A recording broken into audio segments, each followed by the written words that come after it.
La mère de ma mère, donc ma grand-mère, était bel et bien serial killer de chats. Elle vouait aux chats une exécration, mais absolument pathologique, et n'avait pas trouvé d'autre moyen de vivre cette exécration qu'en assassinant avec cruauté tous les chats qu'elle pouvait attraper, ce qui à Bruxelles a fait beaucoup. Donc de 1982 à 1985, ont disparu à Bruxelles une quantité de chats absolument colossale. Et je sais qui est la coupable, c'était ma grand-mère. Et ma mère a vu ça, ma mère a vu sa propre mère assassiner des chats en série et avec cruauté. Ça a été, je pense que ma mère n'en parlait pas du tout avec emphase, elle en parlait avec beaucoup de naturel, mais je pense que c'est pour ça que ma propre mère était... elle était folle d'une manière très spéciale. Tant mieux, c'est le titre du nouveau livre d'Amélie Nothomb, le 34e qu'elle publie chez Albin Michel. Celui-ci est particulier pour elle, voilà pourquoi. Ce livre, c'est un livre sur ma mère.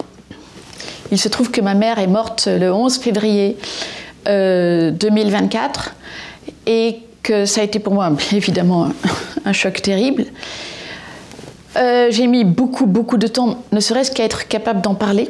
Vous savez, j'ai l'impression de faire mon coming out d'orpheline, parce que j'avais pas encore osé dire que ma mère était morte. Ça fait 1 an et demi que je mens aux gens qui me demandent comment va votre mère. Je dis ah très bien. J'ai honte et je présente mes excuses à toutes les personnes à qui j'ai menti, mais c'était vraiment pas par perversité, c'était parce que j'étais pas capable de dire autre chose.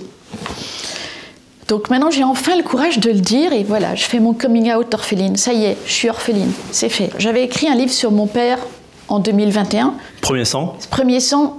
Là, la forme s'était imposée très simplement. Je ressemblais tellement à mon père qu'il suffisait d'employer la première personne du singulier. Il y avait une vraie légitimité à le faire. Dans le cas de ma mère, c'était extrêmement différent. Je ressemble tellement peu à ma mère que j'ai essayé la première personne du singulier, mais ça ne fonctionnait absolument pas. Je me sentais aussi étrangère que possible au personnage. Et même la troisième personne ne fonctionnait pas suffisamment. Il n'y avait pas assez de distance, ce n'était pas possible.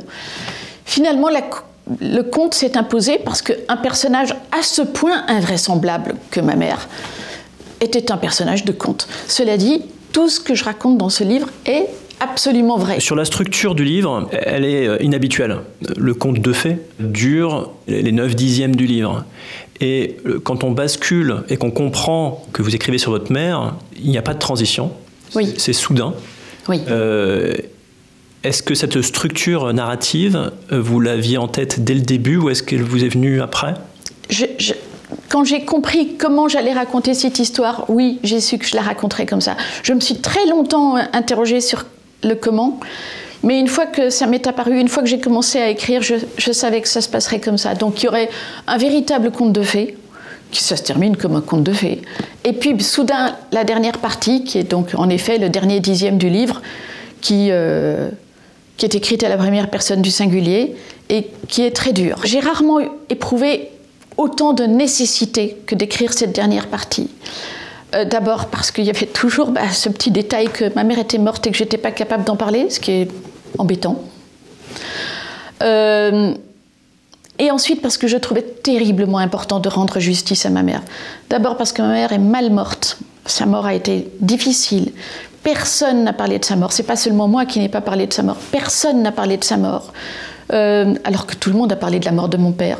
C'est quand même très injuste. Alors d'accord, mon père était un type formidable. Mais ma mère aussi. C'était un diplomate. Oui, c'était un grand diplomate, c'était un héros. Il a sauvé la vie de 2000 personnes lors de la plus grande prise d'otage du XXe siècle. C'est vrai, mon père méritait qu'on parle de lui. Mais ma mère a fait sa part du travail. Et ma mère aussi méritait qu'on parle d'elle. Et personne n'a salué sa mort. Et en plus, ce qui m'a fait le plus de mal, c'est qu'à travers les personnages de mère qu'on a vus dans mes autres livres, beaucoup de gens pensaient que je n'aimais pas ma mère. Ce qui est archi faux. Bon, j'aimais follement mon père, mais j'aimais follement ma mère aussi. Et cette femme a énormément fait pour moi. Il y a en moi quelque chose d'extrêmement sombre qui me rattrape à la première occasion. Et j'avais ça déjà quand j'étais petite, toute petite même. Dès mes 4-5 ans, j'ai vu apparaître ce côté très, très, très sombre en moi. Et ma mère l'avait remarqué. Et très souvent, elle venait me voir quand j'étais dans les moments où des ténèbres se posaient sur mon front. Et elle me disait « Qu'est-ce que t'as ? Pourquoi t'es comme ça ?» Et je répondais la vérité, à savoir « Je ne sais pas, ça ne va pas et je ne sais pas pourquoi. » Et ma mère me disait toujours très simplement, mais très fermement, elle me disait « Tu n'as pas le droit. » Eh bien, je vous assure qu'elle a été entendue. Et c'est une chose qu'elle a faite beaucoup, on va dire, de mes 5 à mes 8 ans.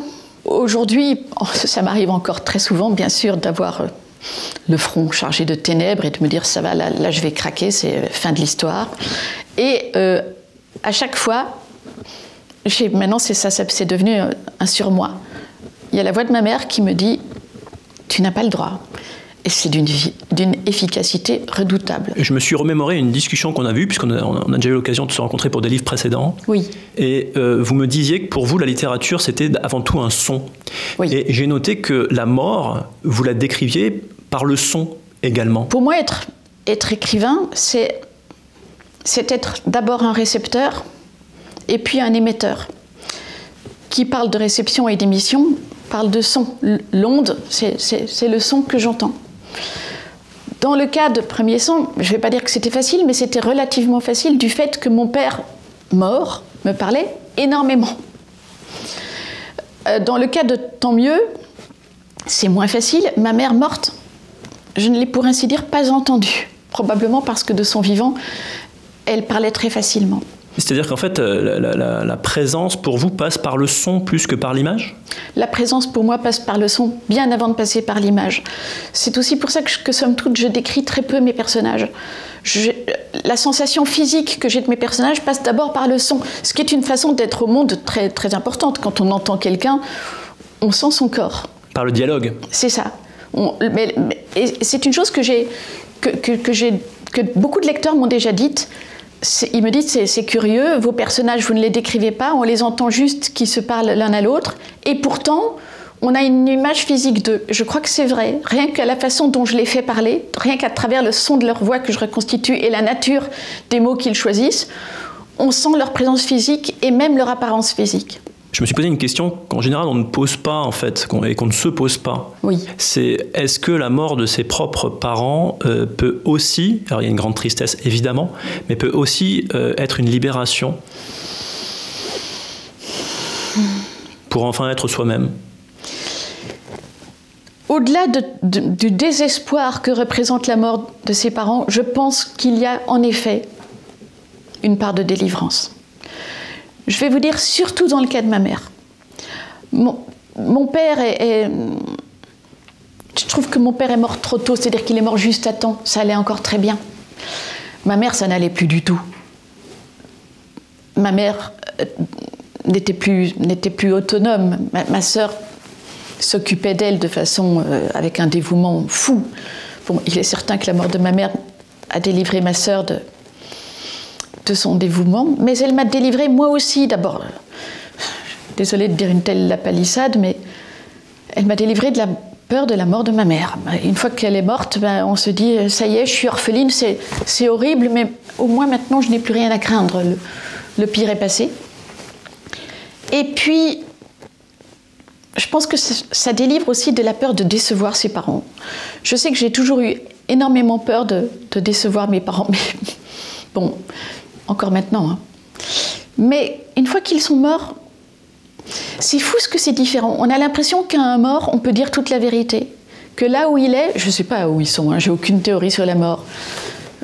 Ma seule conviction, c'est que mon lien avec eux n'est pas rompu et qu'ils savent encore ce qu'il m'arrive, y compris ce qui m'est arrivé. Et j'ai l'impression que maintenant, ils sont de taille à comprendre ce qui m'est arrivé, qu'ils peuvent l'entendre et que ça ne les fait plus souffrir. Donc ça délivre de cette peur-là, c'est certain.